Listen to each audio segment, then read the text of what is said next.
My name is Mario, 32 years old.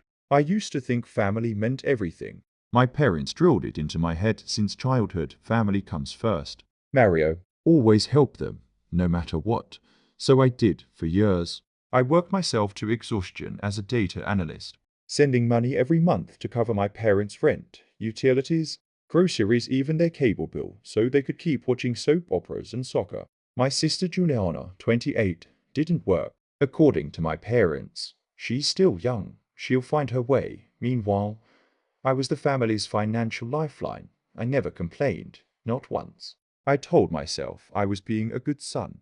That's what good sons do, until one Saturday, everything started to crumble.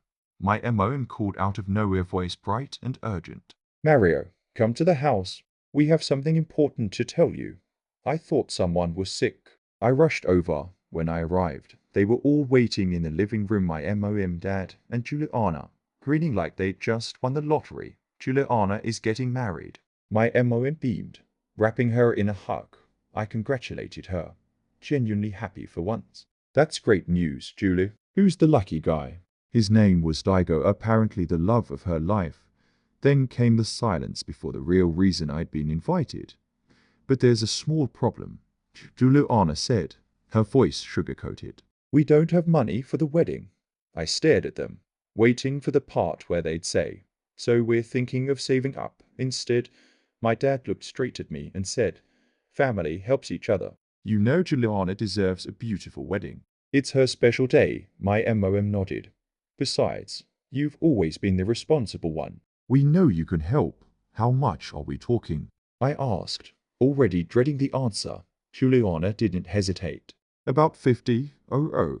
I laughed, half shock, half disbelief. Juliana, I don't have that kind of money. You'll find a way, my MOM said sharply. Work more. Take a loan. Don't be selfish, my father added the final blow.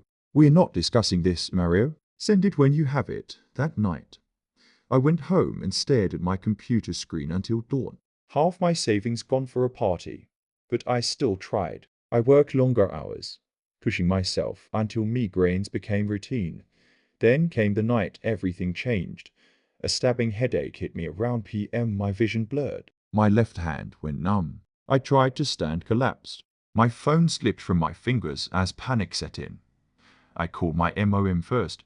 Mario, what is it? We're busy with the wedding stuff. MOM, I don't feel right, I stammered. I think I need help. Oh, Mario, always so dramatic. Get some rest. Click. I called my dad. Mario, not now. I'm in the middle of something. Click. I lay there on the cold floor, phone in hand, realizing what I truly meant to them. Desperate, I ordered a taxi and texted my friends Fernando and Miguel. Going to the hospital. Not feeling well. They both came.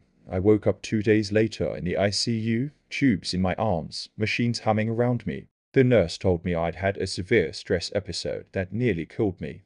Did anyone come? I asked. Just 2 young men. They've been here since you arrived. Fernando and Miguel, not my family by blood, but by loyalty. When the nurse handed me my phone, I had one message. From my father.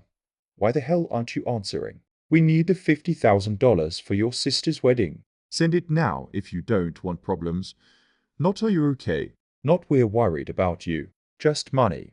Something inside me broke. I deleted the message. Blocked their numbers, and decided that when I left that hospital, I was done being their provider. They wanted an ATM, not a son. The day I left the hospital, I wasn't the same man who went in. 3 days on machines. 3 nights listening to heart monitors remind me how fragile my life had become. That was enough. I went home, opened my laptop, and stared at my bank app. Every automatic payment to my parents flickered on the screen: rent, water, electricity, internet, Juliana's phone bill. Each line felt like a shackle I'd been wearing willingly.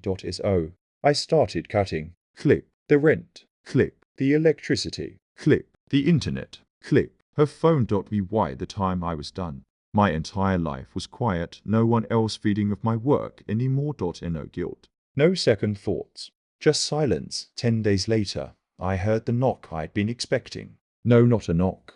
A pounding. When I looked through the peephole, I saw them. My father Sergio, my mother Marta, and Juliana all standing there, furious. I opened the door.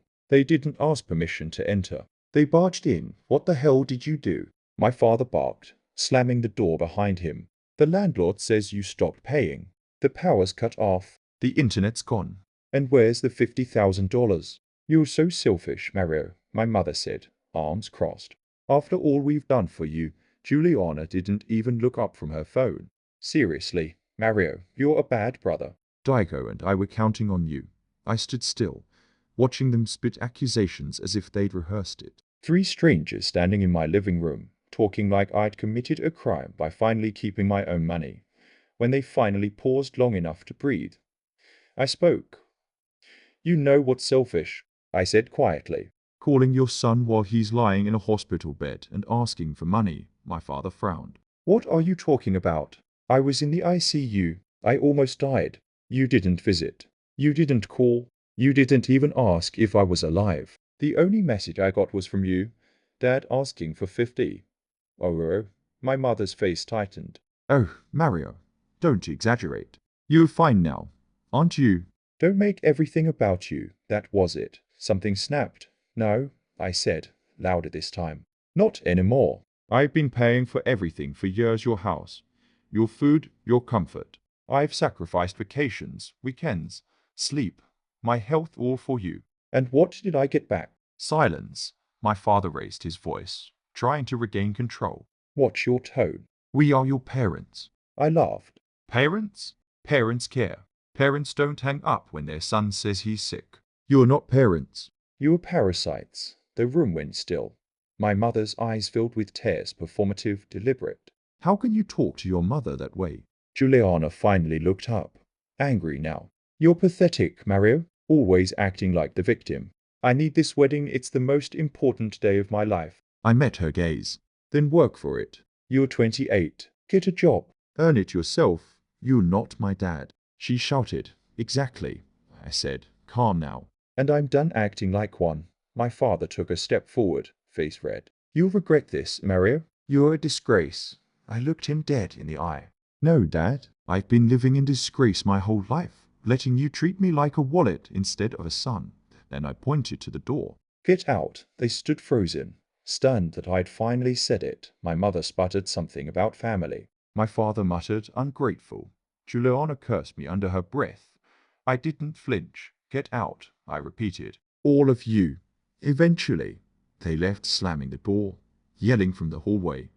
When their footsteps faded, I locked the door, sat on my sofa, and exhaled. My heart was racing. My hands were shaking, but for the first time in my entire life, I felt free. That night, I called Fernando and Miguel. Finally, Fernando said, laughing, About time you woke up. Miguel, as always, said little just. Good. Now start living. We sat on my balcony with beers and silence. No guilt, no expectations. Just friendship for the first time. I realized blood doesn't make family. Loyalty does. It didn't take long for word to get back to me. 10 days after I cut them off, the house of cards they built on my back started collapsing. The landlord evicted them first. Without my automatic payments, the rent hadn't been paid in over a month. They tried to negotiate, of course. My father always thought his angry voice could substitute for money. It didn't. The landlord gave them 48 hours to leave. They packed their things into cheap cardboard boxes and moved into a rundown apartment on the edge of the industrial zone. No internet, no cable, no comfort, just 4 stained walls and a flickering bulb. Then came the domino effect. My father, Sergio, found a job as a security guard in a parking lot, 12-hour shifts for a fraction of what I used to send them each month. The irony didn't escape me. The man who once told me work harder, take a loan, was now spending his nights sitting in a plastic chair, guarding cars that weren't his. My mother, Marta, started cleaning houses in the neighborhood she used to call too humble for our family. She lasted 2 weeks before the back pain and the humiliation broke her, and Juliana, the princess, the eternal child, was suddenly living a life that didn't match her manicured expectations. She found a job as a cashier in a cheap clothing store, standing 8 hours a day under fluorescent lights, taking orders from a manager younger than her. Her fiancé Daigo didn't last either. He left within a month, saying he wasn't ready for a life full of problems. That's when they started calling again, unknown numbers, fake accounts, emails from random addresses. Pleading, bargaining, threatening. We're sorry. Mario. We were under a lot of stress. Just help us with the rent this month. Don't be cruel. We're still your family. I didn't reply. Every time the phone buzzed, I remembered lying on that hospital floor, unable to move my arm, listening to the ringing as they ignored my calls every time they begged for help. I heard my father's voice saying, "Send it now if you don't want problems." No, I didn't owe them a thing. Fernando and Miguel were there through all of it. they didn't gloat. They didn't say I told you so. They just kept me busy work, gym, movie nights.